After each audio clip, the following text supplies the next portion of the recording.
আল্লাহর কাছ থেকে এসেছে। এই কোরআনের প্রতিটি কথা সত্য। তোমরা এই কোরআনকে অনুসরণ করো। এই মানুষেরা, এই কোরআন হচ্ছে সঠিক পথ। এই কোরআনের বাইরে যারা চলে তারা ভুল পথে চলে। তোমরা এই কোরআনকে অনুসরণ করো। এই মানুষেরা, যারা সৃষ্টি জগতের মালিক আল্লাহর উপর ঈমান আনে না এবং সৃষ্টি জগতের মালিক আল্লাহর বিধান মানে না, তোমরা তাদেরকে অনুসরণ করো না।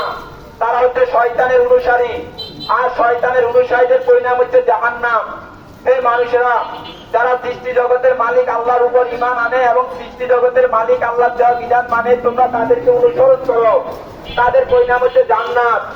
এই মানুষেরা, দুনিয়াতে যদি শান্তি পেতে চাও আর আযাব থেকে বাঁচতে চাও, তাহলে সৃষ্টি জগতের মালিক আল্লাহর উপর ঈমান আনো এবং আল্লাহর যা বিধান মানো। এই মানুষেরা, পরকালে যদি আযাব থেকে বাঁচতে চাও আর সুখ পেতে চাও, তাহলে সৃষ্টি জগতের মালিক আল্লাহর উপর ঈমান আনো এবং সৃষ্টি জগতের মালিক